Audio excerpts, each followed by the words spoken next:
I welcome all the students and lecturers to this particular presentation. In this presentation, we are going to use the online simulation available at physicsmonster.org to simulate isentropic process. To simulate that, you need to click on this link and make sure that your computer is connected to the internet. To click on this, you'll be taken to this website where you can simulate that process, isentropic process. So you have to scroll down to this particular simulation. So this simulation can be used to simulate the isentropic process. Before that, you have to click on this reset button and then click on this adiabatic button. And then now you can see there is an insulation layer which is surrounding the piston, which makes it sure that there is no heat transfer between surrounding and the system. Now you have to note down the initial values of pressure, volume, temperature, number of moles, degrees of freedom, and initial internal energy of the system. So that I have noted down here.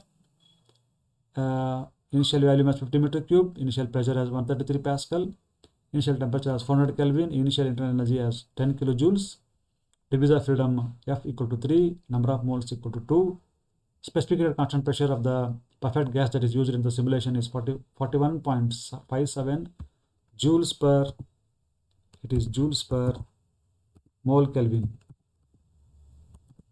And similarly, the value of constant heat supplied at constant volume is 29.4942 joules per mole Kelvin. Okay, if you divide this value of Cp with the help of Cv, then you get gamma value, which is 1.667.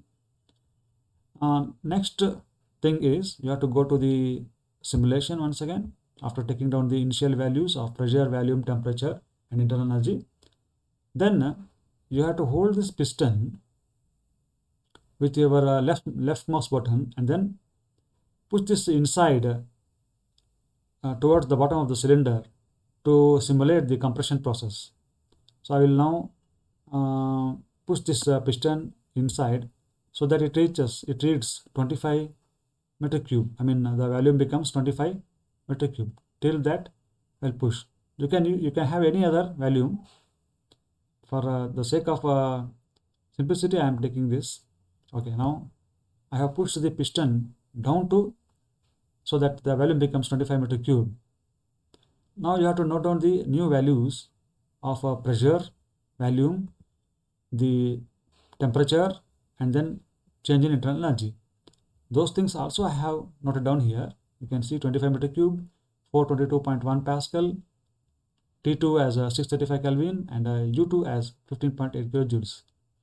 As we all know that the formula to calculate work done during isentropic compression is this, that is P2 V2 minus P1 U1 divided by gamma minus 1.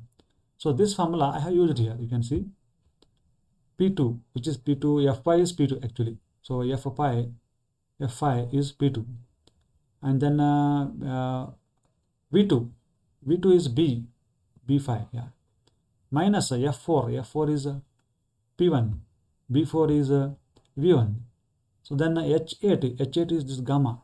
You can see here H8 is gamma minus 1. So I have used this formula, and this formula is used to find out the work done during isentropic compression. So I have found out this, that is 5853.75 joules. And then I have found out a change in internal energy using this 5800 joules, which I got it by subtracting this value with this value. So this is the final internal energy of the system, and this is the initial internal energy of the system. If you subtract these two things, you will get 5800 joules. And we know that during isentropic process, there is no heat supply or there is no heat removed from the system. Hence, as per the first law of thermodynamics, says that dq is equal to du plus dw, right? So here there is no heat supplied or there is no heat removed. Then what happens is the work is done here, but at the expense of the internal energy. If you are compressing, then the work is being done on the system, hence the internal energy will rise. If you expand the volume, then work is being done by the system, then the internal energy will reduce at the expense of internal energy.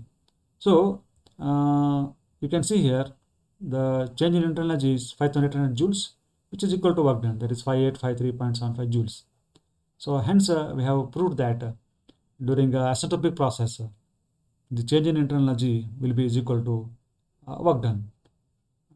You can see here this particular work done I have found using the standard thermodynamic equations, but this I have found out using the simulation. I am proving that the simulation is right by comparing these two values. So these two values are quite similar, hence I can say that the simulation is almost 99% correct. So in this way you can simulate using the online simulation available.